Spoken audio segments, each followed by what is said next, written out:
Christmas karaoke? And she said, yes. No, did you? I thought you said, "Oh gosh, oh no." I thought that's what you said.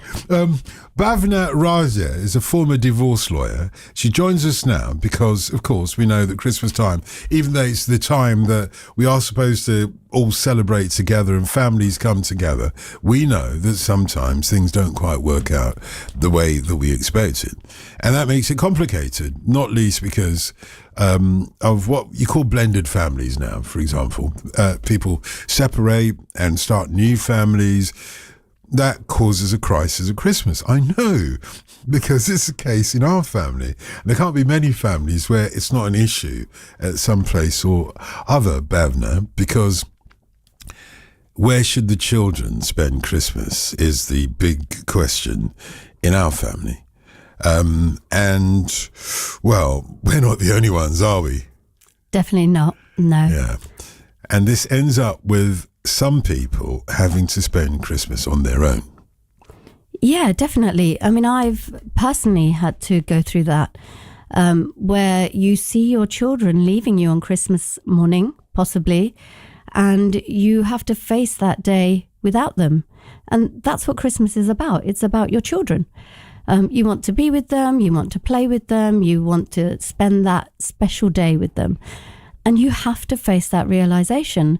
And I have to say, lots of my clients and me as well, I've cried seeing them go. And it's something you have to get used to. It takes many, many years, but it is something that you have to deal with when you're a separated parent or a divorced parent. I've seen the child cry. The child cry when they are spending Christmas with one side of their family, and the child, who at this point was about 8 or 9, was thinking about his mother, who wasn't spending Christmas with the family, as it were. And so he couldn't control, he just started crying because he started thinking about it. It's the sad side, if you like, of Christmas, but it's the reality.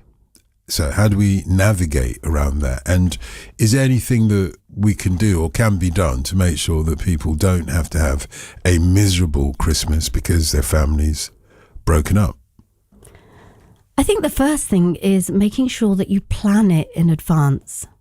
You know, getting that discussion happening so that you know what's going to happen over Christmas. There's nothing worse than being in that position where you get to Christmas Day and you're still arguing over it, or even the day before.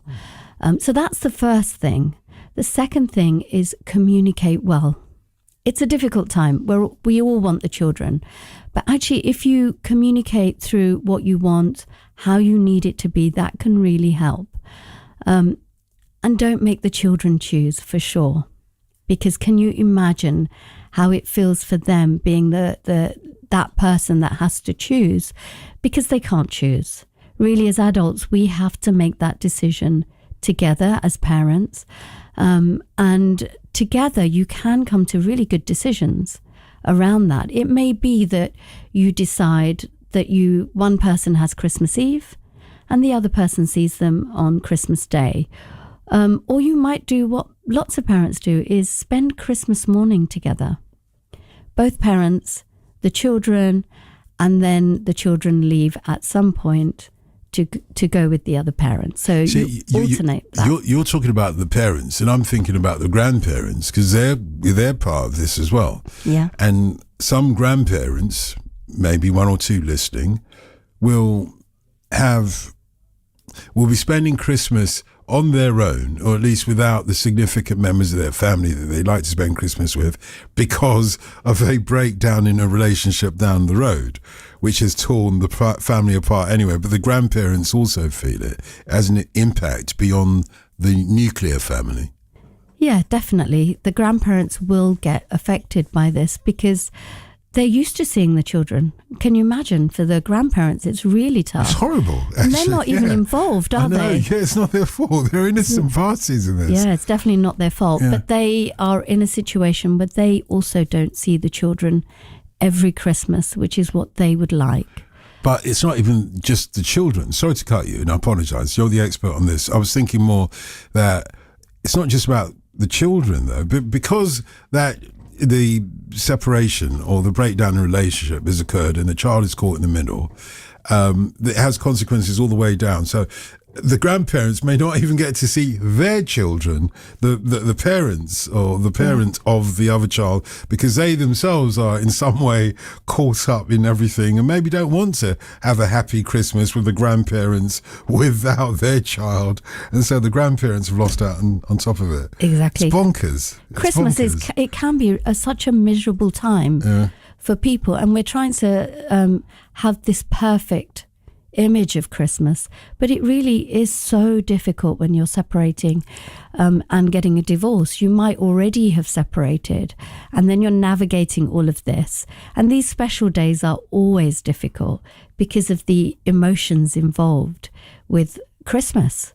Am I right in thinking that the season itself, this time of the year, is the time of the year when people are more likely to feel the frustrations or otherwise of a relationship, that it's a good time of the year for you lawyers? This is, Blue Monday is upon us, as it were. Yeah, divorce day. That's our busiest day. And that's the first Monday that people of the new year, when people start contacting their lawyers after a difficult Christmas period. And as you said, that's the time when there's arguments, there's stress, there's a lot of drinking going on, which actually adds fuel to the fire. So some people have made the decision before Christmas and they're waiting till January. And then you've got people who are struggling in their relationship, and maybe it's lumpy gravy, something pushes you over the edge. I don't know. Sometimes, I've had clients that are actually carving the turkey and they blurt out that the marriage is over. So you can imagine the pressure. Hopefully they don't have the cutlery in their hands as they blurt this out. I'm just making sure everything is safe. Yeah, that definitely needs to happen. But the pressure that they're under during this time can make people act very differently, but the relationship is obviously under pressure already. But you can't save a relationship at that. I mean, Christmas isn't going to save a relationship under pressure, is it? Because when you said some people might have made the decision before Christmas, and in my head I'm thinking, okay, they're hoping that Christmas will make them change their mind, but it won't, will it? It definitely won't. You're under more pressure, aren't you? There's financial pressure because you're spending so much more. You've possibly got a lot of family staying with you, or you're seeing a lot of family, which adds to pressure. And I think we do have this image that at Christmas we should all be together, we should all be wearing matching pajamas, and that image of togetherness is something that you're struggling with, aren't you? Thank you for painting the idyllic picture of matching pajamas. And then, of course, we've got that old bloke, St. Nicholas has got a lot to answer for because, I saw Mummy kissing him. Well, the point I was to make is there might be an external impetus that has brought about the breakdown of the relationship. I don't know where that external impetus, on one of these rock and roll songs, he said, he had a red Cadillac and a black mustache. He held your hand and he sang you a song. Who you been loving since I've been gone? If you know what I mean. So, we're talking about affairs. Yes. Infidelity is one of the biggest reasons for marriages to break down. And at Christmas, that obviously with the sort of going out, drinking, so much more happens, and that can be a major cause of problems during Christmas as well, because sometimes these things get discovered or something is said during that time, and you can see what's going to happen next. It's safer to avoid Christmas, isn't it? It seems like, if you want to hang on to your marriage. You're the expert. I'm only asking. Well, January would be very different, wouldn't it? for lawyers. For lawyers. So it's Blue Monday, it's called. It's called Blue Monday. Blue Literally, Monday, it's called Divorce Day. And I mean, we are seeing more and more people contacting us in December now, but actually January is still the biggest time for divorce inquiries. Well, just to be clear, you haven't had any inquiry from me or my wife, have you? No. Just checking. No. I'm just checking. You laugh. Not that I can tell you if your wife had contacted me. Confidentiality. Exactly. You're a lawyer through and through and through and through. If you want to find out more, Bhavna, where do we go to? Anywhere? So my website would be a great place. It's www.divorceright.co.uk and divorce right, RIGHT. Thank you very much for coming in. Bhavna Radia, who's a former divorce lawyer herself, mediator, and this is the bit, single mother of 3. Yes. Single mother of 3. Will you be spending Christmas on your own? No, I've got the children this year. And don't forget your Christmas karaoke. Oh, gosh, yes.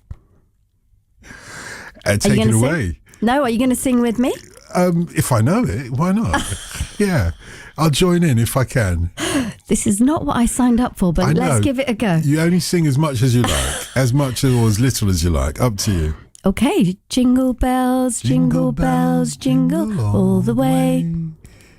Oh, what fun it is to ride on a one-horse open sleigh. Hey! Thank you.